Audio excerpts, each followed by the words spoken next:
Hello, my friends. Welcome back to another video. If you are new here, I want to thank you for joining me today. And if you would consider subscribing, I would greatly appreciate that. So before I get started, I want to show you something. Now, this is not resined yet, but I want you to see that it is dried beautifully. No cracking, no graininess. I used, I think 3 or 4 primary elements and 1 tube paint with my black cell activator. I'll explain everything I did in a minute, but I just want you to see this because I want you to watch how I made this next. Very short clip. Just watch it. See if you could pinpoint what I did differently, what I left out specifically, and then when I come back, we will talk about that.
So, you saw me create this pretty little bloom coaster. Now, it's important for me to mention that I have done this on a bigger piece. It is drying right now. It's drying beautifully, but I just want you to know that it's not just a little tiny test that I did. I did a really big one too.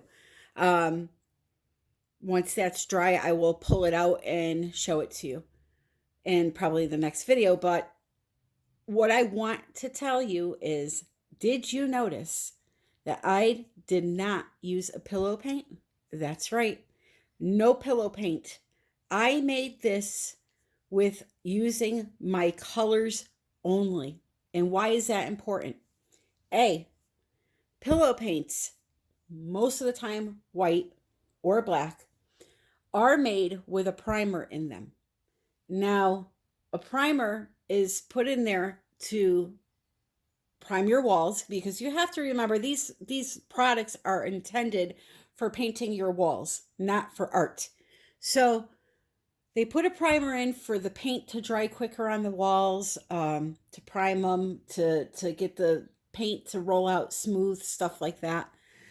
But what happens when you use them in acrylic pouring, if there's a primer in it, it can suck your color down into it, that white or that black. Especially when you want to use a pigment first on your white pillow paint. You'll see that it goes down into it and it kind of looks like it's bleeding out.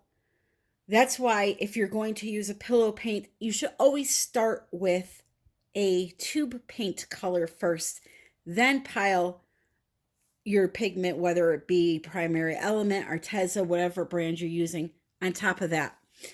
Now, for this here, I didn't use a pillow paint. I used 4 primary elements, peacock feather being the first color I used. And there's nothing, it's beautiful, my friends. It is absolutely flawless.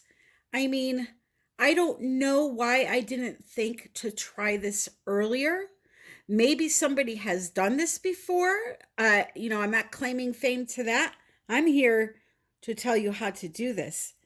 Um, so, as I mentioned, I used primary elements, 1-2 paint, and a black cell activator. All of the colors I used were mixed with two simple ingredients. They were mixed with vivid enamel and polyacrylic. Now, if you don't have vivid enamel, I tested it with my house paint also, which I'm going to pop a picture of the can in right now.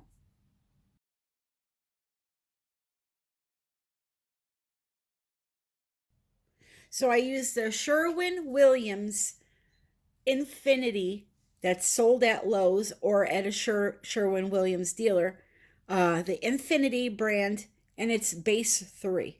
Okay, so I'll use that and polyacrylic. Measurements.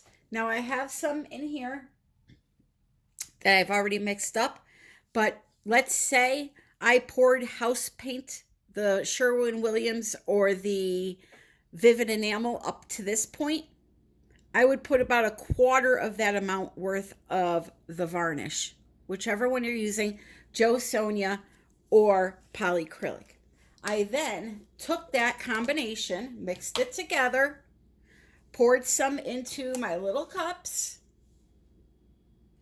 and then added my primary elements or my tube paint to it, depending on which one I was using. So for this, I used Interference Violet. For this little container worth, I put about a teaspoon of my Interference Violet from COLOURARTE into here, mixed it together. Didn't need to add water or anything because the consistency is perfect. For the tube paint, I did have to add a little bit of water. I will show you the consistency. Here it is right here. That is my consistency.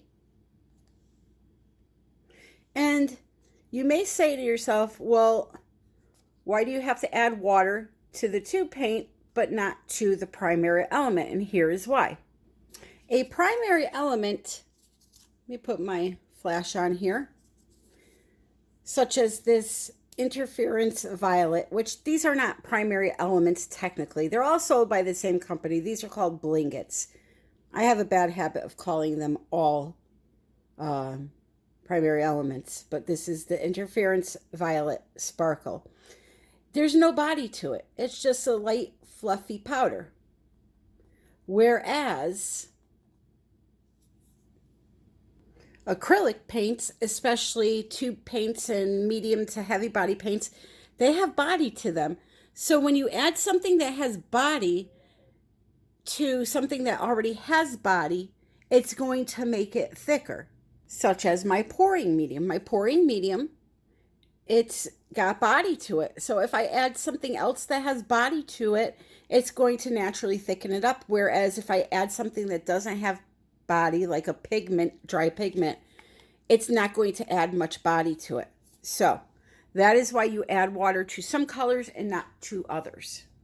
Now, had I used a golden fluid paint with my pouring medium, I probably wouldn't have to add water because these are very fluid. They don't have any body to them. So that is the reason why some colors get water, some don't.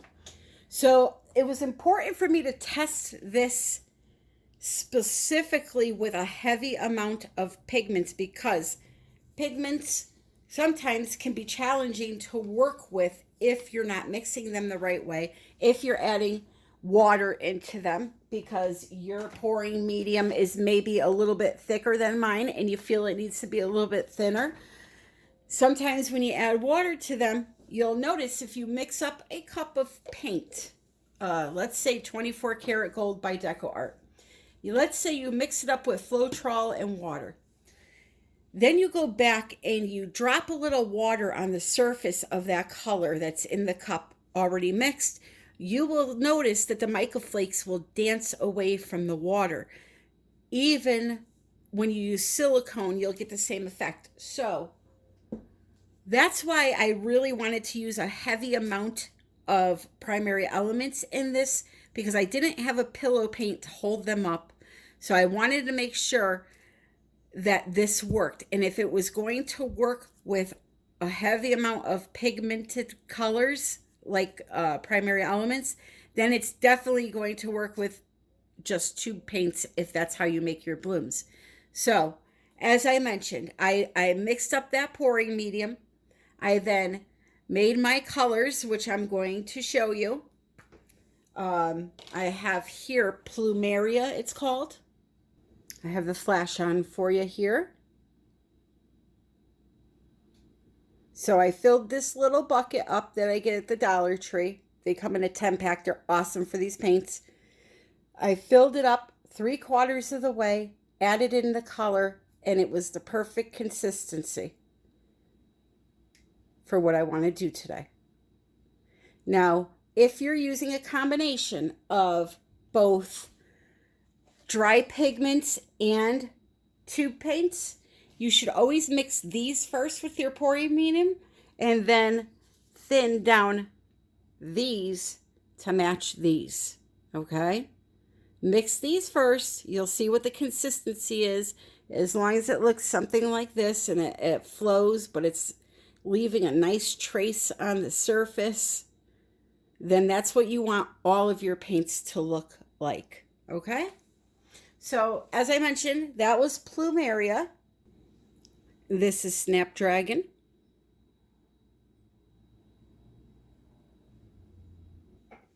I already showed you the mint color from Global Paints.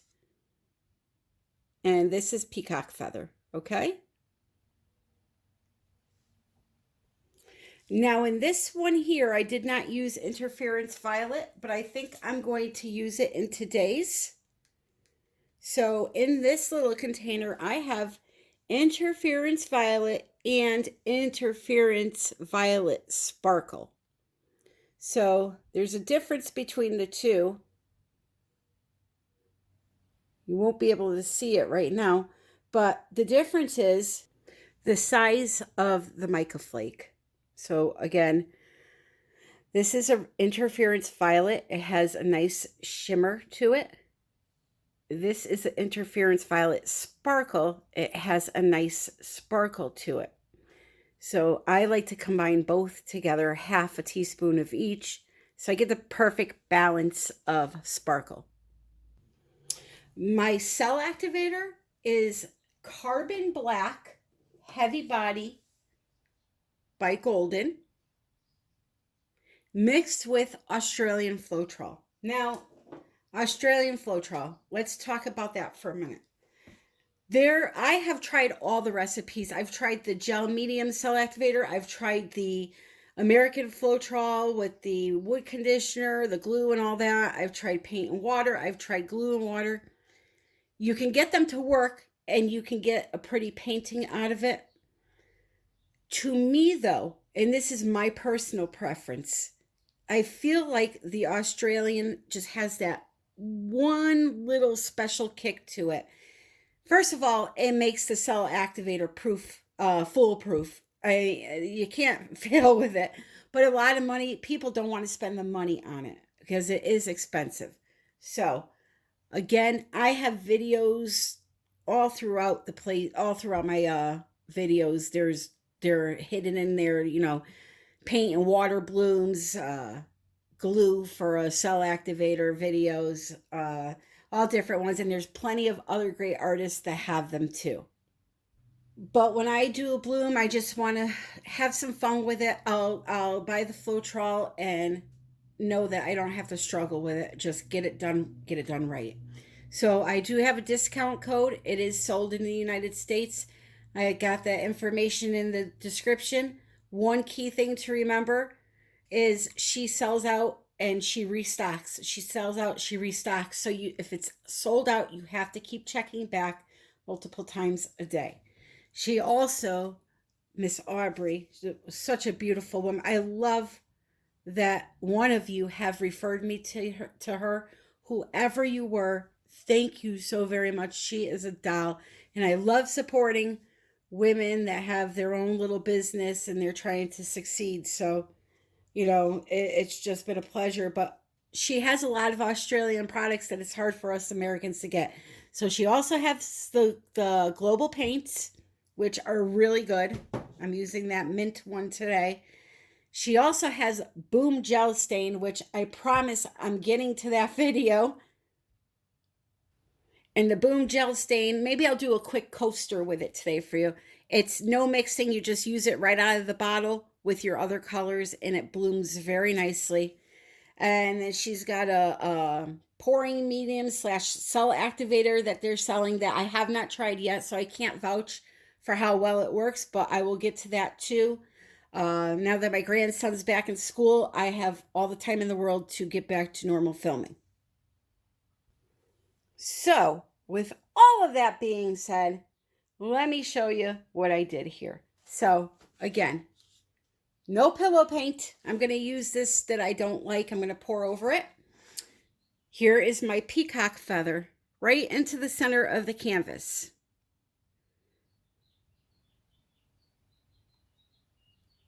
This cuts out that whole step of the pillow paint. It cuts out, you know, a $30 bill. Well, no, it's only about $22 to buy the pillow paint. It cuts out, if your colors are really all the same consistency, it'll cut out a lot of cracking issues if you have that issue, because the pillow paint won't be there. You're just putting the colors down. The only thing that's scaring me right now is I hope I have enough paint. All right, so now I'm going to put down my Snapdragon. I absolutely love, and I'm using kind of a lot here because I'm worried, like I said, that I don't have enough paint to cover the canvas. Tammy.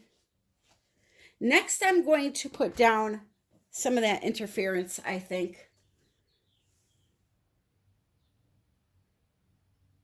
Even though that Snapdragon has a heavy violet shift to it, why not? Then I'll put down my teal.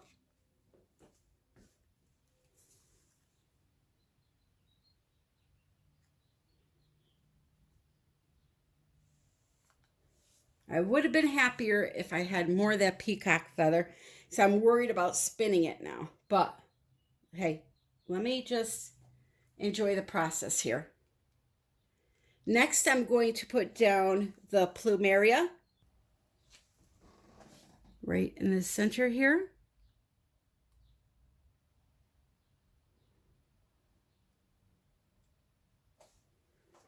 And then the last thing that's going to go on is my cell activator, and I'm going to blow it out with my blow dryer. So right into the center of that puddle.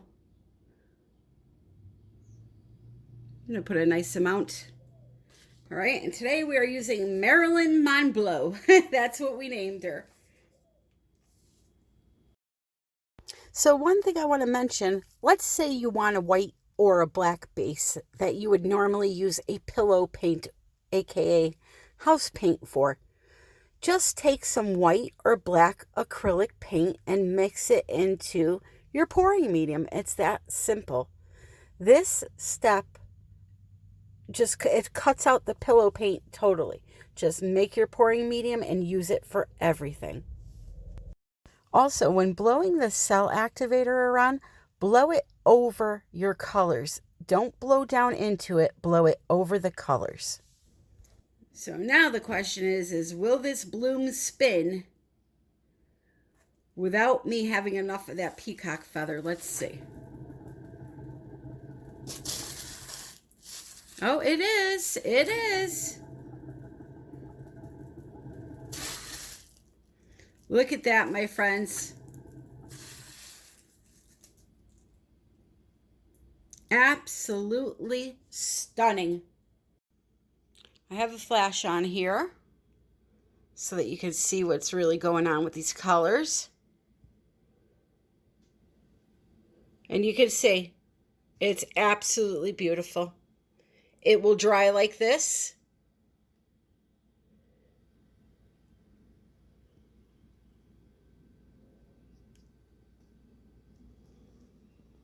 Yes, yes, yes. So there you have it. No pillow paint blooms. And since it doesn't have a pillow paint, maybe we shouldn't call it a bloom. An awesome blossom. There you go. Even though it still looks like a bloom. Yeah, I really like this, as I said, and look forward to using it some more. So I hope you enjoyed the video. If you did, please click like, and please consider subscribing if you haven't already. I'm about to hit 80,000 subscribers, so 100,000 is next, and only you can help me do that. If you watch on your TV, maybe just hop onto a computer and subscribe. I would truly appreciate it. So there you have it, my friends. I hope you are all having an amazing day. And until the next one, happy pouring.